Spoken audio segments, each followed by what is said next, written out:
सो hey guys, welcome मेरे channel and आज की इस वीडियो में हमने स्किन टेक्सचर ड्रॉ किया है। तो जैसे कि आपने थंबनेल पे देखा, स्किन टेक्सचर हमारे ड्राइंग में कितना इम्पोर्टेंट हिस्सा होता है।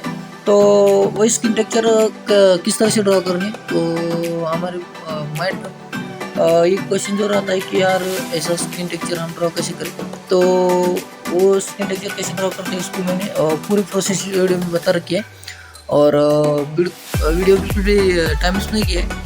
जो भी इम्पोर्टेंट पार्ट है सभी मैंने दिखाए, तो वीडियो पूरा देखना। और अगर आप भी आपके ड्राइंग में स्किन टेक्सचर देना चाहते हो, आप आपकी ड्राइंग में इम्प्रूवमेंट लाना चाहते हो, तो इस वीडियो को इन तक ज़रूर देखना। और चैनल पर अगर नहीं हो तो चैनल को सब्सक्राइब जरूर करना। तो मिलते हैं नेक्स्ट टाइम, तब तक के लिए बाय।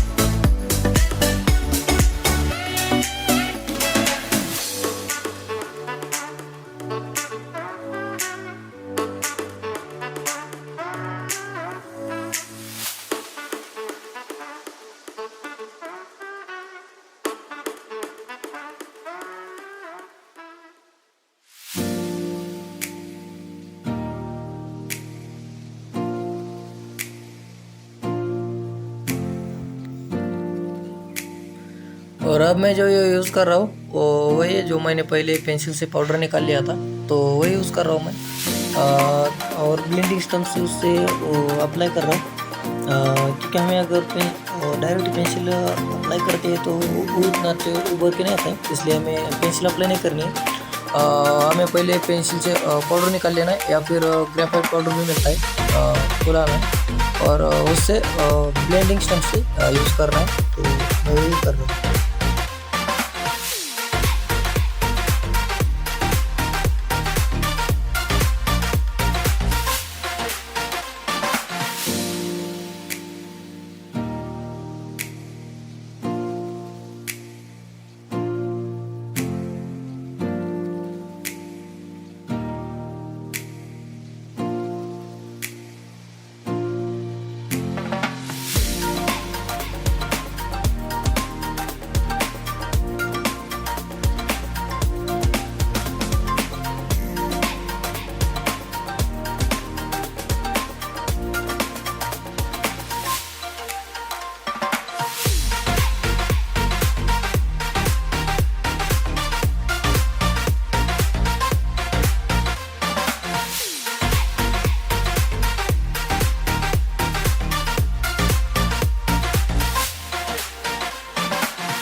और अब मैं जो ज़्यादा डार्क है एरिया है वहाँ पे और ज़्यादा डार्क कर रहा हूँ और मैं इसे हाईलाइट करूँगा फिर तो और भी अच्छा दिखेगा और उभर के आएगा। उसको हाईलाइट करते जाना तो उस स्किन टेक्सचर जो है वो और भी उभर के आएगा और अच्छा दिखेगा।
सो ये गाइस वीडियो अगर हेल्पफुल लगी तो वीडियो को लाइक करना, कमेंट करना और चैनल पर करना तो चैनल सब्सक्राइब करना। और ये जो मैंने रेफरेंस इस वीडियो को मैंने कोई रेफरेंस पिक्चर यूज नहीं किया, तो अगर रेफरेंस पिक्चर होता तो मैं और भी अच्छे से स्क्रीन पिक्चर ड्रॉ कर पाता, लेकिन मैंने कोई रेफरेंस नहीं लिया तो मैंने इसे सिंपल से ड्रॉ किया। लेकिन आप रेफरेंस लेके करो ताकि रेफरेंस देख कर आगे करते हो तो और भी अच्छे से ड्रॉ होता है। तो मिलते हैं नेक्स्ट वीडियो में, तब तक के लिए बाय।